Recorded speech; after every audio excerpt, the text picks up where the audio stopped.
Hello boys and girls, and in today's video we're going to be talking about black boxes and car insurance, and if black boxes actually make car insurance cheaper, specifically for younger and new drivers. I don't think older drivers and people with more experienced no claims bonuses, so they've had more years on their time, would actually ever think about going back to black boxes. And if you are an older driver or you've been someone who's driving for a longer period of time, would you ever consider going to a black box for any reason, giving up your freedom in inverted commas? And would that ever appeal to you?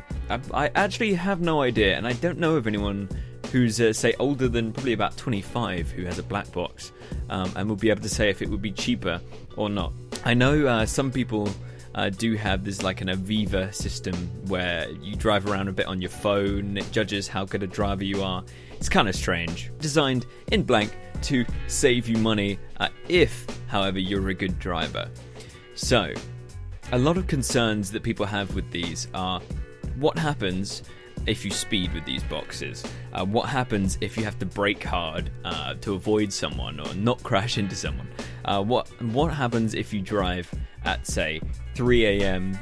Every week or so because your job starts late or whatever? Well, my answer to this is there is no one set policy for every box. They're all different, they're all slightly strange, and they really need you to keep an eye on the reviews, keep an eye online, and really do your research before you agree to a black box policy. So I'm going to go into a little bit of my experience with black boxes and say that I've had Tesco Bank Box for 2.5 years, and my experience with them has been fantastic. I've had no gripes with them.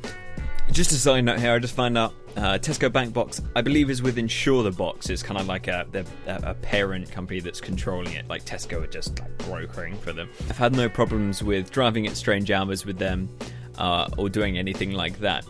The way their system works is they give you a set mileage policy, and then if you drive well, they add miles onto that policy. It's like 100 miles a month or something similar to that. But I guess the worse you drive, the more miles they nip off that policy. So you can end up with no bonus miles, or 3 or 50, or however they think you've driven. And I think it does affect your policy when you come to renew. So the better you do, the less they'll charge you supposedly next time. However, a lot of people haven't had such a rosy experience with black boxes, and I've heard a lot of horror stories of people being fined for driving 2 or 3 miles over the speed limit, warning letters for driving at 3 or 4 a.m. in the morning.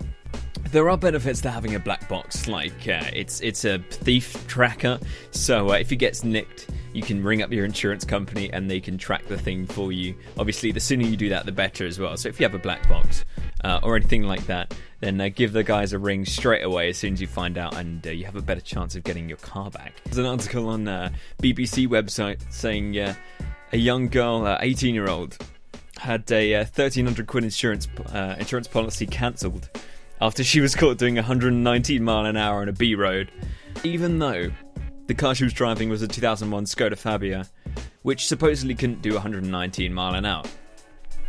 So I'm guessing they are subject to faults, they are subject to problems, and apparently a professional racing driver tested the car and found it couldn't go over 80 mile an hour on the same road distance. So I'm guessing GPS technology is subject to glitches, subject to problems, as we all know with sat-navs and things like that. They do go wrong, and I can imagine it could apply to the black boxes too. I'd say this.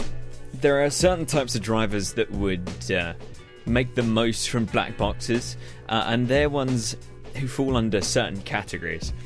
If you're a new driver, someone who has a low-powered car, you don't drive that often, and you drive a lot, say, motorways every now and then, you just take trips out during the day, not in too many rush hours and peak times, then generally those sorts of drivers are looked on quite brightly by the insurance companies, and you could get a lower price and lower premiums through that sort of driving. Do low miles, again, you're careful, you don't brake hard, don't accelerate that hard, don't drive at strange hours, then that sort of driver could benefit.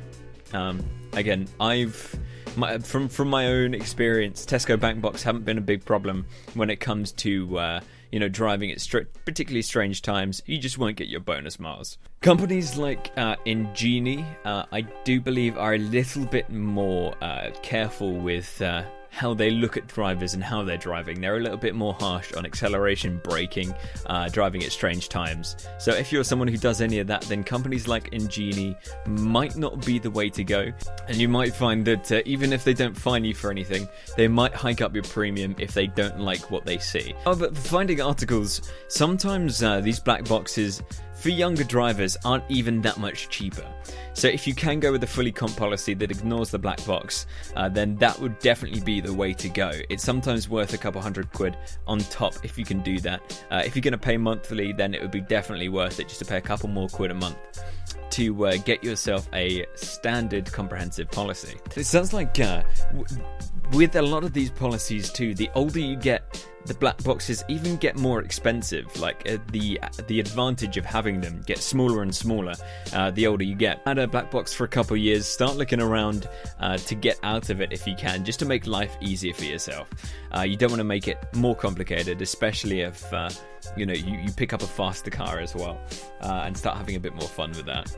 Alright guys, thank you so much for watching the video. Let me know if you're using a black box like I have been for the past couple of years, and what your experience has been with that, because I'd love to hear some more stories about how people have dealt with those boxes, and if you have any horror stories as well. More videos coming up soon. Thank you for the amazing support. Remember to subscribe and hit that little bell button as well to get the notifications when I upload a video.